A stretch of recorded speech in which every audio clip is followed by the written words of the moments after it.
Shalom, shalom, shalom. First and foremost, I want to give all honor and glory to Yahweh, Hashem, Yahweh Shai. Yahweh being the name of the Heavenly Father, who the world calls God. Yahweh Shai being the name of his beloved Son, who the world inwardly calls Jesus. It's the brother Yair Radada, WFI Indiana camp, right? Coming at y'all with a quick cold cut through the spirit. Happy new moon, happy new moon, happy new moon. We're going to jump right into it about the new moon, right? We're going to touch on different points, what the new moon is, what you do on the new moon. Is the new moon the dark moon or full moon? We're going to touch, a little bit here, a little bit there, going into the new moon. Okay, so first, let's go to the book of Judges real quick. Because you got to keep these feast days at the end of the day, man. The Lord commanded us to keep the feasts, right? And to do his ordinances. Before we go to Judges, let's go to the book of Deuteronomy, I believe.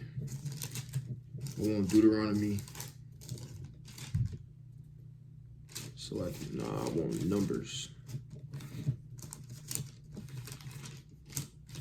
Or, bear with me. This is what I want. All right, this is the book of Leviticus, chapter 18, and verse, I'll start at 2. It says, "Speak unto the children of Israel, and say unto them, I am the Lord your God. After the doings of the land of Egypt, wherein ye dwelt, shall ye not do. And after the doings of the land of Canaan, whither I bring you, shall ye not do. Neither shall ye walk in their ordinances. Ye shall do my judgments, and keep mine ordinances, to walk therein. I am the Lord your God." So the Lord told us specifically, look, we're to do his judgments, his ordinances. And the Lord has ordinances that he's given unto the children of Israel. So we have to keep those ordinances and not try to keep the ordinances of the so-called white man, damn East Indian man, the Arab man, whatever. You got people that try to damn celebrate the damn year of the dragon with the so-called Asians. You got people that want to damn participate in Ramadan with the Arabs. You got people that want to cleave unto so-called white man with their holidays and 4th of July's and all this other. Well, the Lord told us not to do those different things. But the Lord told us to, hearken and do his ordinances, right? And what are some of our ordinances that the Lord has given unto us? Or one of the ordinances that the Lord has given unto us is the new moon, all right? And you got to take pride in that. That's your heritage at the end of the day. All right, real quick, let's go to the book of Sirach. All right, I want Sirach, chapter 24,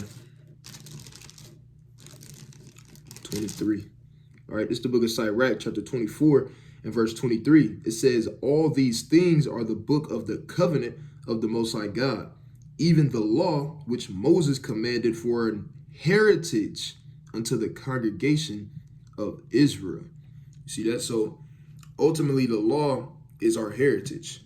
You understand? So if you take away the law, guess what? You're taking away your feast days, how you conducted yourself, how we conducted ourselves in the ancient world, our customs, things that we wore, things that we observed. You're taking away all those different things. Okay, and you shouldn't do that at the end of the day, because the Lord gave us our own ordinances, and we got to still to this day keep and do those ordinances. All right, let's go to the book of Judges, right, 5 and 11. It's the book of Judges, chapter 5 and 11, and it reads, all right, it's the book of Judges, chapter 5 and 11, and it reads, "They that are delivered from the noise of archers in the places of drawing water, there shall they rehearse the righteous acts of the Lord, even the righteous acts toward the inhabitants of the villages of Israel. Then shall the people of the Lord go down into the gates." So it said, in the places, right, of the noise of archers, meaning the place of war, right? It says in the places of drawing waters, right? And we're in that place of the noises of archers, meaning we in that place of war. Right, we're in that place of drawing waters, which signifies what? Captivity, slavery. Right, real quick, let's Let's back that up. Let's go to the book of Joshua, chapter 9, real quick. All right, this is the book of Joshua, chapter 9. I'm going to get right to the point. In verse, I'm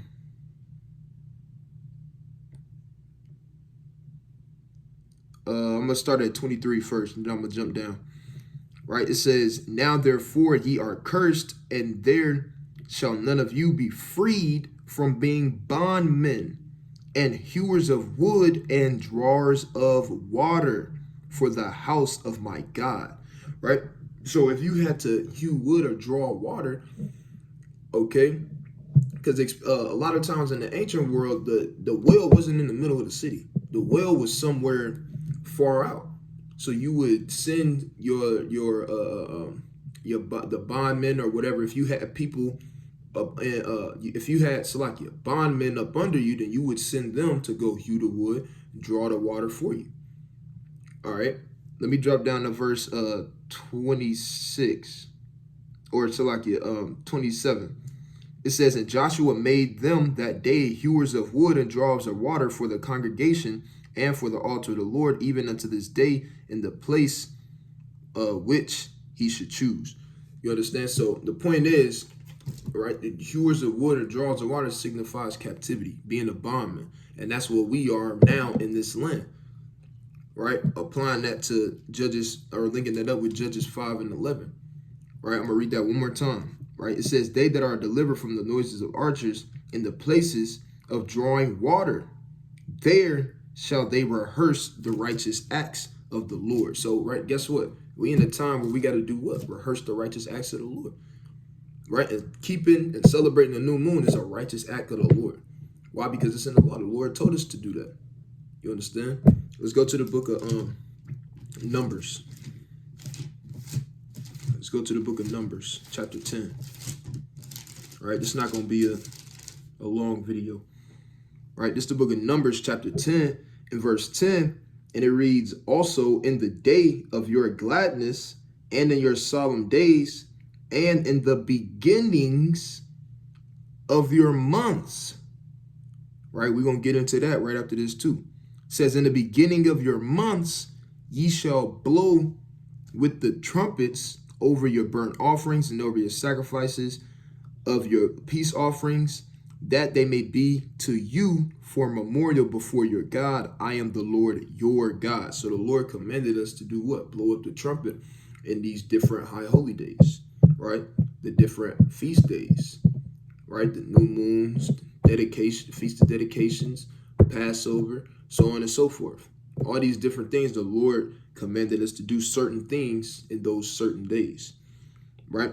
But in verse 10, it spoke about, and in the beginning of your months, the new moon, right? The new moon feast signifies the first day of the month. Okay, let's go to the book of I want 1 Samuel, chapter 20. Right, let's prove that. Right, this is the book of 1 Samuel, chapter 20, and I'm gonna start at verse 24. It says, actually, yeah, I'm gonna start at verse 24. It says, so David hid himself in the field, and when the new moon was come, so this is the day of the new moon, the king sat him down to eat meat, and the king sat upon his seat as at other times, even upon the seat of by the wall. And Jonathan arose, right? That was David's best friend. It says, and Abner sat by Saul's side, and David's place was empty. Nevertheless, Saul spake not anything that day, for he thought something had befallen him. He is not clean. Surely he is not clean. And it came to pass on the morrow. Right? Here's the point. Which was the second day of the month. All right. So if that first day, you understand, was the new moon, and then the very next day on the morrow, tomorrow, it says it was the second day of the month. Right? That's because the new moon signifies or lets you know that it's the first day of the month. It represents the first day of the month. So the day of the new moon is the first day of the month, right? Today would be considered the new moon, right? Today is the first day of the month. It's going to end tonight at sundown. Tonight at sundown, it will be considered the second day of the month. All right, so let me read 27 again and finish it. It says, and it came to pass on the morrow, which was the second day of the month, that David's place was empty, and Saul said unto Jonathan his son, wherefore cometh not the son of Jesse to meet, neither yesterday nor today. Right, so the new moon, I'm going to say it one more time, the new moon is the first day of the month. The new moon is the first day of the month. Let's go to the book of Psalms. Come on. Let's go to the book of Psalms real quick. Psalms 81. Right? It's what you're supposed to do. All right? It's the book of Psalms, chapter 81, and verse 3. It says, blow up the trumpet in the new moon, right? Which is the what? The first day of the month, right? Or so like the new moon represents the first day of the month. So it says, blow up the trumpet in the new moon. So, hey, you got to have you a trumpet. All right? You got to have you a trumpet, and you got to, hey, blow up the trumpet in the new moon. All right? We even read that in Numbers 10. Numbers 10 and 10. It said, hey, in these different days, these solemn days, the first day of the month, right, blow up the trumpet. All right? You got to do that. Why? Because the Lord says so. Right? It says, blow up the trumpet in the new moon in the time appointed on our solemn feast day. For this was a statute for Israel and the law of the God of Jacob. Right? Straight like that. So, hey, you got to keep these different ordinances to the best of your ability. If you don't have you a shofar, hey, get you a shofar. All right? You could get some from Amazon. There's certain stores, dang, it escaped me. But there's certain stores you can actually get shofars from too. Certain brothers on social media you can get them from, right? But you want to get you a shofar though. All right, you want to get you a shofar so you can blow that thing up in the new moon, man. Right? We got something called Feast of Trumpets, where you blow the trumpet all day, man. All praise to the Most High. Have a feast day and be merry. You understand? So you got to blow up the trumpet in the new moon. All right, and it's a solemn feast day, right? So you get together, Lord willing, if you can, if you with a congregation, hey, or you know of other people or around other brothers and sisters that you feel me, y'all like-minded when it comes to the scriptures. Hey, gather together, right, and keep these ordinances that the Lord has given unto us in these last days. All right, or while we're in the last days, right? Let's go to the book of Sirach, chapter Sirach 40 and 20. Right. Salakia. It's the book of Numbers chapter 40 and verse 20. It says, wine and music rejoice the heart. Hey, so if you keep in the new moon or any feast day for that matter, hey, you want to make sure, hey, you're not just there by yourself. Now, if you don't have no choice but to be there by yourself, hey, turn up with you and the angels in righteousness. Right? But you can, sip you some wine, play you some music, man. Enjoy yourself on this day. Right? It says, wine and music rejoice the heart, but the love of wisdom is above them both. Right? All praise to the Most High. So, right, that's going a little bit into the new moon. You understand? So let's go to the book of First Chronicles. Right? Because what is the moon? What is the moon? What are these things in the firmament for? Right? What are these things in the firmament for? Right? This is the book of First Chronicles. Pages.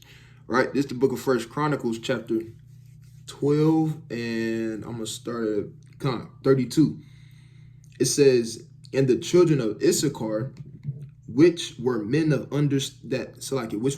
had understanding of the times, to know what Israel ought to do.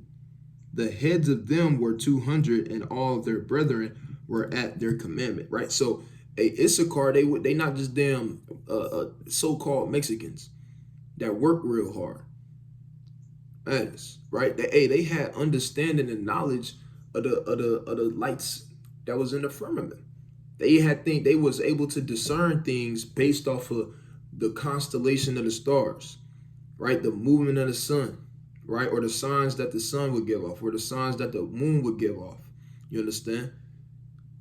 I'm gonna read that one more time, right? This First Chronicles chapter 12 and 32 says, and the children of Issachar, which were men that had understanding of the times, to know what Israel ought to do. The heads of them were 200, and their brethren were at their and all of their brethren were at their commandment. Right. So all praise to the Most High. The Issacharites, guess what? They had understanding of the times. Why? Based off of the lights that's in the firmament. These lights that's in the firmament, right? The sun, the moon, the stars. They're not just there just to look pretty, so-called, right?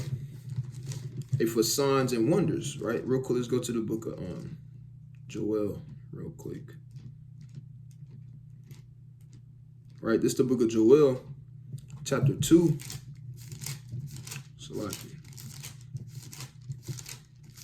It's the book of Joel, chapter 2, and verse 31. All right, it says, I'll start at 30. It says, and I will show wonders in the heavens and in the earth, blood and fire and pillars of smoke. Right, reading on, it says, the sun shall be turned into darkness and the moon into blood before the great and terrible day of the Lord comes. So these are signs.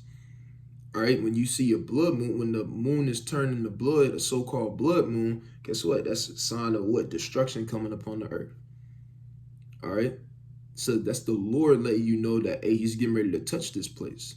Whether that be with plagues, whether that be with fire, so-called forest fires, drought, famine, whatever the case may be, however the Lord sees fit, or whether that be before the great the great day of the Lord come.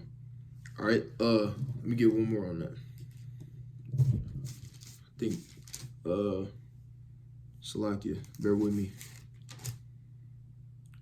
It's the book of Revelations, chapter 6.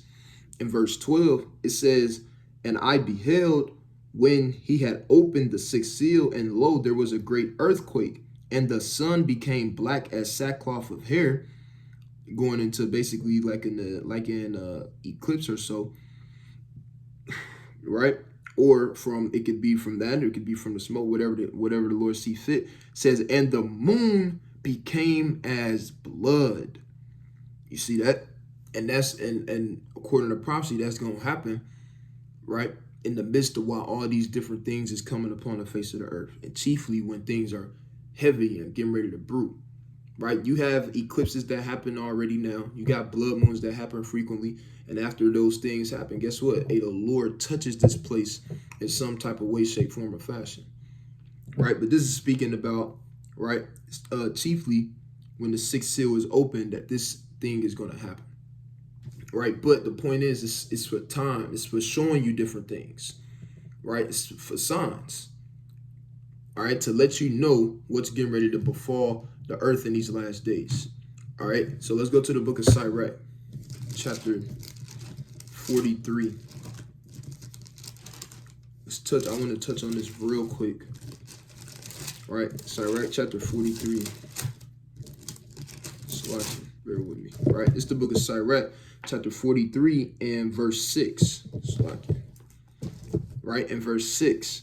Right, because you got some people that believe that the new moon is the full moon, you know, and then you have people that believe that the new moon is the dark moon.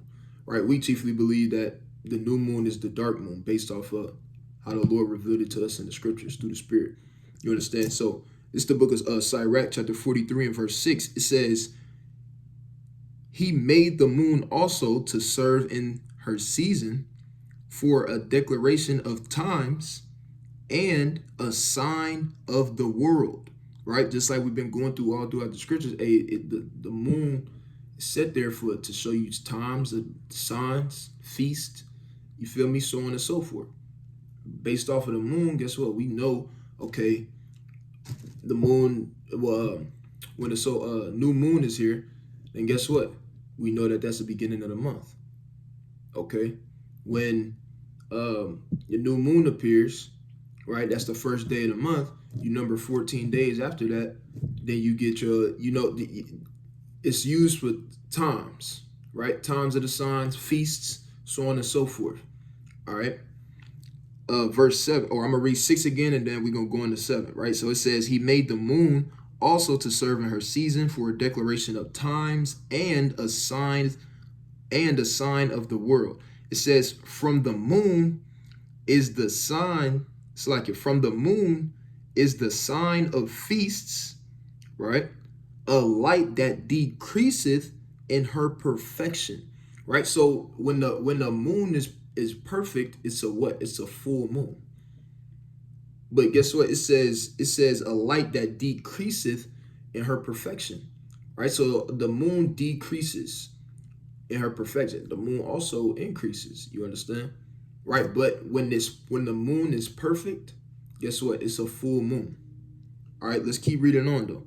Verse 8, it says, the month is called after her name, increasing wonderfully. See that? So the moon decreases, but the moon also increases, right? It says, increasing wonderfully in her changing, being an instrument of the armies above, shining in the firmament of heaven, right? So a perfect moon is a full moon that decreaseth in her perfection, right? And then it says the month is called after her name. The month is called after her name when there's a what? Right? It says, Salakia. Here we are, right? Increasing wonderfully in her changing. So yes, the moon does change. The moon changes, right? If I'm not mistaken, you got the crescent when it's decreasing, all right? And then when you can't see it, and then you got it then it grows back from a crescent, growing up to that what is perfection, that full moon, all right? But the point is, when the baby's born, right, what do you call it? A newborn baby. All right, you don't call the moon, or it's like you don't call a child that just came out the womb a full grown man, right? Kids don't come out Kids don't come out 6'2", 190 with a whole beard on their face and damn dreads. It don't work like that, right? Because why? That's a newborn baby. The baby is born, it's a newborn baby, and then it grows into its perfection. All right, real quick, let's go to Sirach 39. All right, this is the book of Sirach, chapter 39, and verse 12. It says, yet I have more to say, which I have thought upon, for I am filled as the moon at the full. David didn't say, for I am filled as the moon at the new. Right? He said, for I am filled as the moon at the full, because a full moon, right, is not the new moon. Right? Like I said earlier, if you see a child, you're not going to say, oh, that's a full grown man. Right? If you see a baby that's just born, you're going to say, oh, that's a newborn baby. Right? Not, oh, that's a full grown baby. No, it don't work like that. These is one of the ways of how we know that the full moon is in fact not the new moon. Because a new moon is what? When it's not there. It's going into the crescent, decreasing. All right, you can't see it. It's just small. You understand? Why? Because it's a new moon that grows just like a baby. When the baby comes out, it's a newborn baby, and then what happens with it? It grows into its what? Into its perfection. Right? Let's go to Sirach chapter 50. Just one more on that. and we're gonna close up. Sirach chapter 50, and we'll start at verse 5. Right, this is going into the high priest Simon. Right, yeah, Khan. This is going into the high priest Simon. Right, going and just talking about his glory. Right, it says, how was he honored in the midst of the people, in his coming out of the sanctuary? It says, he was as the morning star in the midst of a cloud, as the moon at the full. So there's a difference between a full moon and a new moon, right? A full moon is a full moon. You can see the whole thing, right? You see the whole thing. That's a full moon. But a new moon is what? The dark moon. Or what they would call a so-called crescent, if I'm not mistaken, right? So the dark moon, right, when the baby is first born in darkness, and then comes out what? A newborn baby. That's how you got to think about it with the moon. You understand? And then guess what? When a baby continues to do what? It grows into its perfection. A full moon, you got to look at that like, oh, a full grown man. Right? That's not a newborn baby. Right? That's a full grown man. That's how it is when the moon is a full moon. Guess what? It's a full grown man. Right? When it's not, or that's a newborn baby, then guess what? That's the new moon. You understand? Right? So this is just a quick cold cut through the spirit, just going over the new moon, Lord willing. Brothers and sisters, if y'all follow our calendar, then yes, today is the new moon. Keep it merry. Turn up in righteousness through the spirit. Right? If you can, congregate around like-minded brothers and sisters. Right? If you kind of out there by yourself, hey, try to link up. Right? Try to use these different platforms to try to see people that are near you that are like-minded. Right? But if you by yourself, hey, still keep it and turn up in righteousness. Right? Get you some yans, some food. Yes, you can cook on today because it's a high holy day. Right? It's a holy convocation. You can't cook on this day. All right. So keep the full so I can keep the new moon, right? Enjoy and gladness and be merry in these last days. Right? This is the brother Yair Rada, Lord willing, brothers and sisters edified. Kwam Yasha Allah. Shalom.